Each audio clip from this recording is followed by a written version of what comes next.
You're a total selfish! Mom shouted at the table while brother laughed, and then I said, Let's see who will pay your mortgage! Mom didn't believe, but their faces turned pale when You're a totally selfish person! My mom yelled across the dinner table. Adam, my brother, laughed and shook his head like it was all a joke. I just sat there, gripping my fork, feeling the familiar weight of frustration settle in my chest. It was her birthday. I had taken her to a nice restaurant, paid for everything, even bought her a present. I didn't expect much in the way of thanks. Gratitude wasn't exactly her strong suit, but I also didn't expect to be torn apart the second I said something she didn't like. I can't help with the mortgage anymore, I said. I quit my job. Silence. Then my mom blinked, as if I had spoken another language. Adam's grin faded. You've got to be kidding me. I wasn't. And honestly, I should have done this a long time ago. I'd been covering my mom's mortgage for the last 8 months. Not helping cover. I also sent her extra money every month because, as she liked to say, family has to help family. That was her favorite line. She would pull it out whenever she needed something. And Adam, of course, backed her up every time, especially when it came to his own bank account. $4,000. That's how much I'd sent him for his self-improvement courses. He claimed he was working on bettering himself. But I never saw any proof. No books, no certificates, no real effort. Just vague comments about investing in himself. While he sat around waiting for me to foot the bill. And for years I did. That was the worst part. I let it happen. I was the responsible one, the one who got good grades, the one who worked through college, the one who got a solid job right out of college. I never asked for help because I knew there wouldn't be any. But the minute I started making good money, I suddenly had an obligation to help. At first I didn't mind. Helping my family felt like the right thing to do. But then it stopped feeling like help and started feeling like an obligation. Every month they expected more. If I said no, my mother would guilt me, remind me of all she had done for me, tell me I was ungrateful. And Adam? He just went along, nodding his head in agreement, happily taking whatever I gave him. But quitting my job? That wasn't part of their plan. In their minds I was supposed to work endlessly, keep paying, never complain. The idea that I might actually want to keep my own money was unthinkable. I wouldn't even leave them high and dry. I was willing to pay the mortgage for one last month. That was reasonable, right? 1 month to give them some time to figure things out. But of course it wasn't enough. It was never enough. My mother scoffed. You're being ridiculous, she said. You know what will happen if you don't help. Adam leaned forward and shook his head. You're seriously going to screw us like this? You know I still need your help. I'm trying to do something with my life, and you're just going to drop everything? I actually laughed. Because the irony was incredible. He was acting like I owed him something, like I hadn't already sacrificed thousands of dollars for his so-called future. Let's see who pays your mortgage, I said calmly, staring straight at her. Her face twitched. She still didn't believe me. You wouldn't do that, she said. You're not that kind of person. Something inside me snapped. I grabbed my jacket and got up. Good luck, I said, and walked out of the restaurant without looking back. For 2 weeks, nothing. No calls, no texts. It was the longest silence I had ever received from them. Then, just as the next mortgage payment was due, my phone rang. And that's when things got completely out of hand.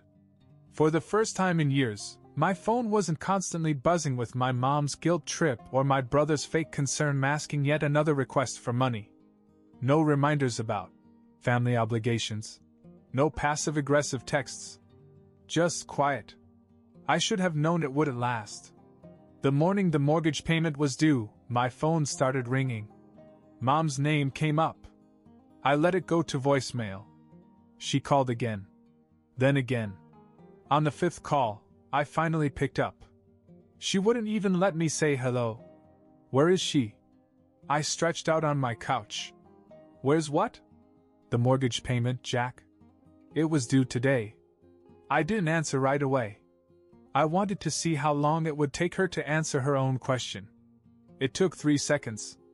You were serious? You're actually not paying? She sounded more puzzled than angry. Like she really thought I was bluffing.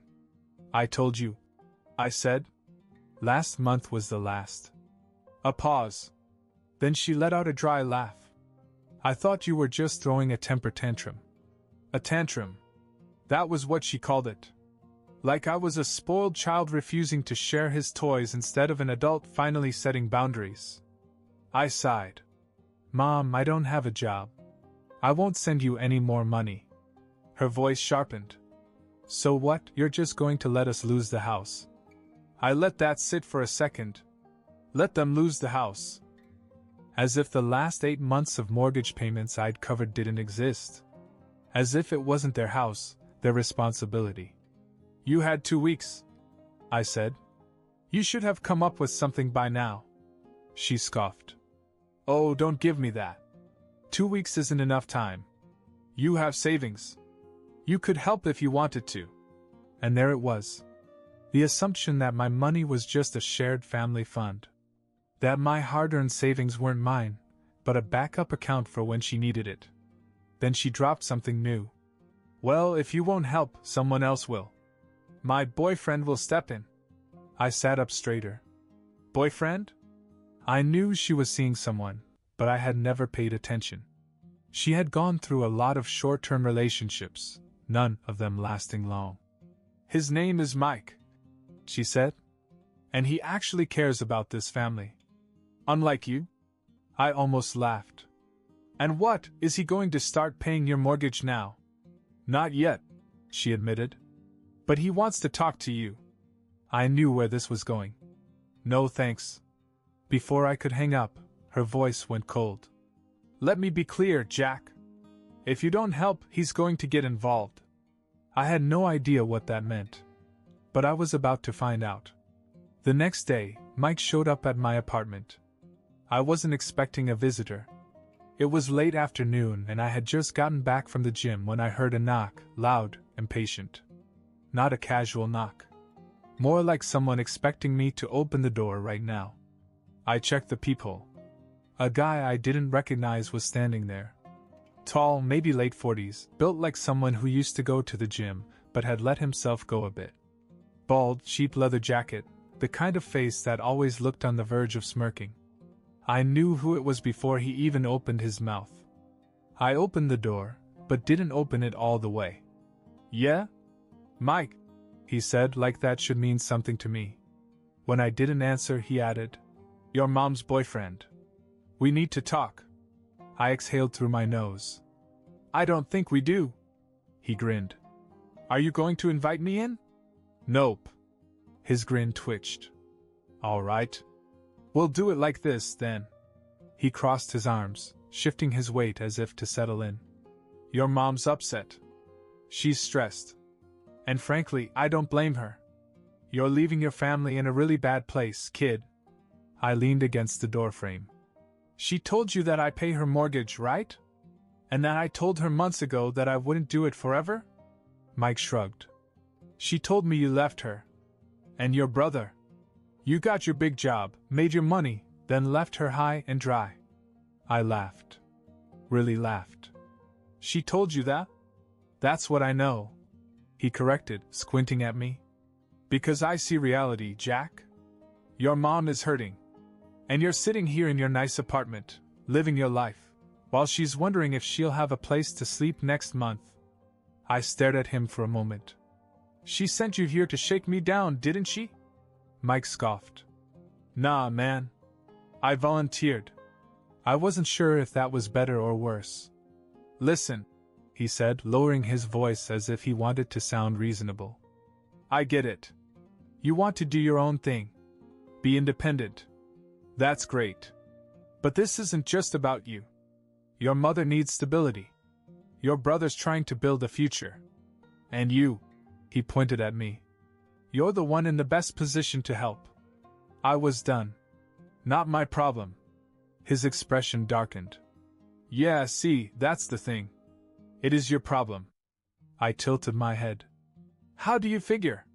Mike took a step toward the door. Because if you don't step up, I will. And you're not going to like the way I do things. That caught me off guard. Excuse me? You think I don't know what you do? I do. He tapped his temple. And I know exactly how much you've saved. Your mother showed me the bank transfers. You've got a lot. So either you help or... He trailed off, but the implication was clear. I stared at him. I was truly stunned. Not just by the audacity, but by the threat. Then I smiled. You said my mom showed you my wire transfers? Mike grinned as if he had won. That's right. Cool, I said. That's illegal. The grin slipped.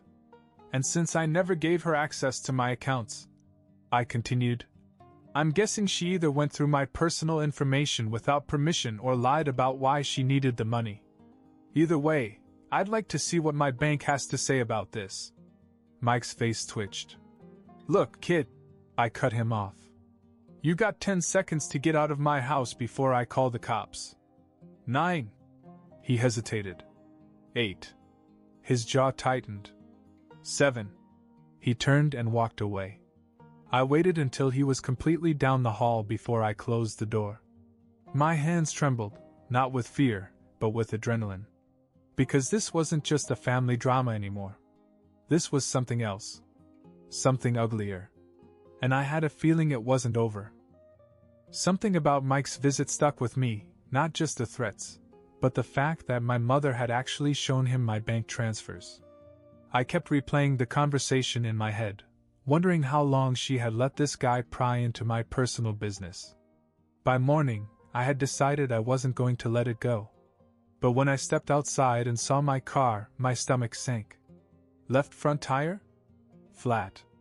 Slashed, actually. And above the driver's side door, a deep, jagged scratch from a key. I didn't have to guess who'd done it. I took a slow breath, forced myself to stay calm, then pulled out my phone and called my mom. She answered on the second ring, as if she had been waiting for me. Before I could say anything, she sighed dramatically. Oh, so now you want to talk? My car got trashed, I said flatly. Flat tire. Keyed door. You want to explain that? She didn't even try to deny it. Well, maybe next time you'll think twice before making your family suffer. I gritted my teeth. This is how you handle things now? Sending your boyfriend to threaten me and then trashing my car? She scoffed. This is nothing. If you don't fix this, it's going to get worse. Something inside me snapped. I hung up, opened the trunk, and went to work. All the while my mind was racing. My hands were steady as I replaced the spare, but my pulse was pounding. They wanted to scare me. They wanted me to break. Not happening. 30 minutes later, I was in the car, speeding toward my mom's house. I had no plan. I just knew I was done playing defense.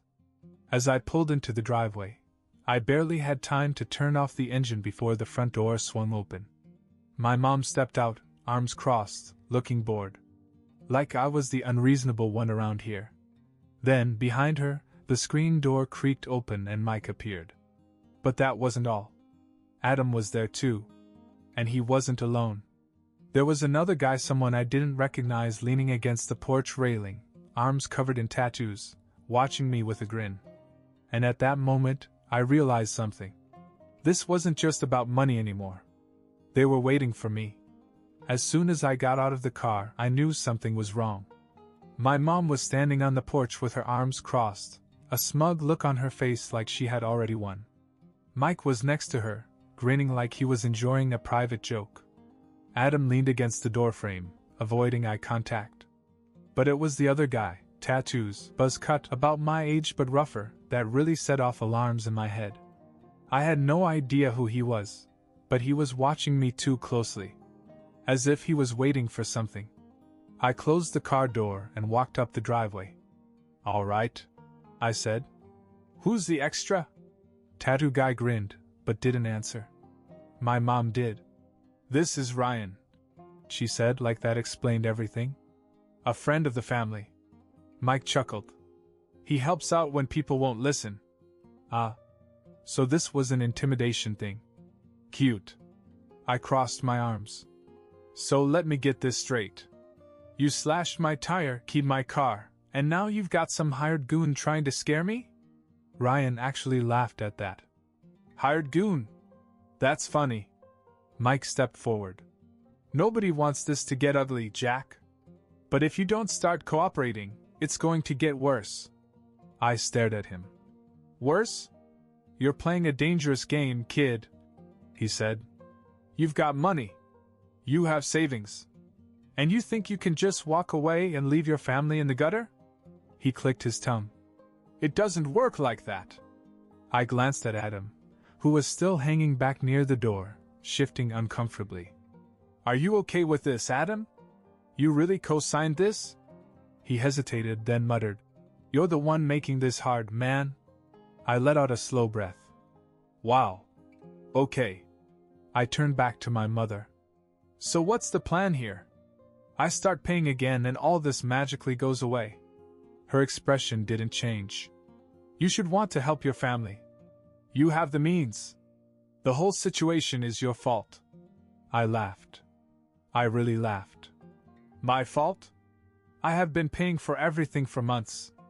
The second I stop, you bring in reinforcements to beat me up? Ryan snorted. Nobody's roughing anybody up. But things break. Accidents happen. It'd be a shame if your car got totaled next time. There it was. The full threat. I tilted my head and stared at him. Did you do this yourself? Or did Mommy's boyfriend help? His smirk twitched. Which do you think? I nodded slowly. Good to know. Then I reached into my jacket pocket, pulled out my phone, and held it up. The recording app was open. The timer? 3 minutes and 12 seconds. Dead silence. Mike's eyes narrowed. What's that? I smiled. Oh, just a little insurance. I turned up the volume and hit play. You have money. You have savings. And you think you can just walk away and leave your family in the gutter? Click. It doesn't work that way. Click. Accidents happen. It'd be a shame if your car got totaled next time.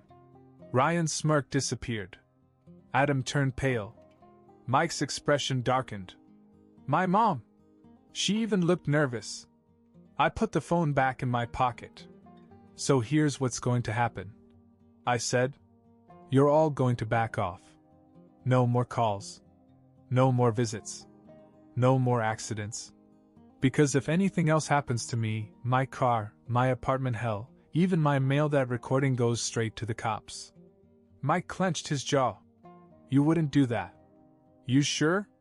I raised an eyebrow. Because I'd like to see what the cops think about a bunch of threats, financial exploitation, and destruction of property. I nodded at Ryan. Especially from your new little boyfriend. Ryan opened his mouth, then closed it. I exhaled. We're done here. I turned and walked back to my car and got in. As I pulled out of the driveway, I caught a glimpse of them in the rearview mirror, my mom, angry, Mike, stone-faced, Ryan, looking at the ground. And Adam? He was just standing there, staring at me. I didn't know what was going through his mind. But in that moment I didn't care. This wasn't over. Not by a long shot. For the first hour after I left my mother's house, I was shaking with adrenaline. My fingers were tight on the wheel, my mind racing with everything I could do to make them pay. I had enough to ruin them. I could take the recording to the police. Have Mike arrested for making threats. Maybe even have Ryan investigated. I had no idea what he was up to, but he didn't seem like the kind of guy to keep his hands clean. I could expose my mom for financial exploitation, drag Adam through the mud, burn every bridge they had left. They had used me, milked me for money, guilt me, and when I finally said enough, they turned on me like I was the bad guy. They slashed my tire, keyed my car, sent a thug to intimidate me. And now they were afraid. For once I had the power. And yet, the longer I drove, the more I realized something. I didn't really care about revenge. Revenge meant staying involved. It meant giving them more of my energy, my time, my thoughts. It meant that even if I won, I'd still have to deal with them. And I was so tired of dealing with them. So instead of planning how to get even, I started thinking about something else. Something bigger.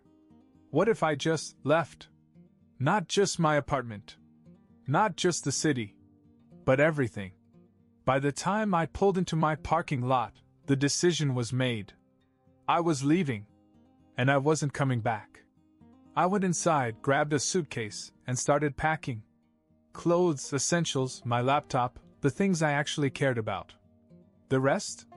Didn't matter. Then I made the important phone calls. First, my landlord.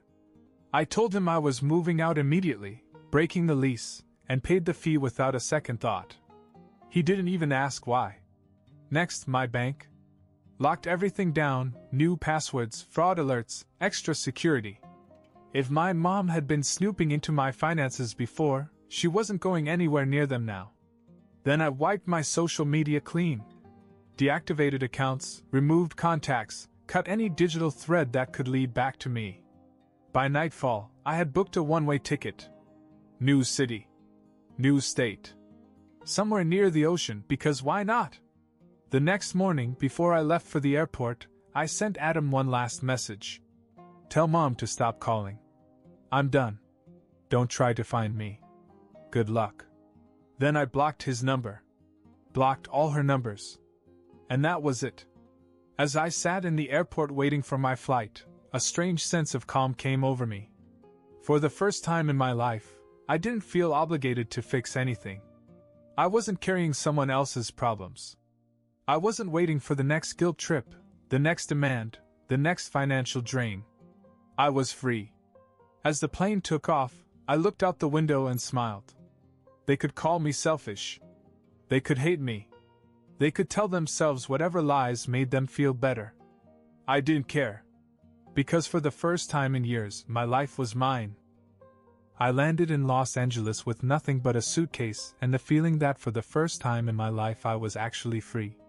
The moment I stepped out of the airport, the warm air hit me, salty from the ocean, thick with city life.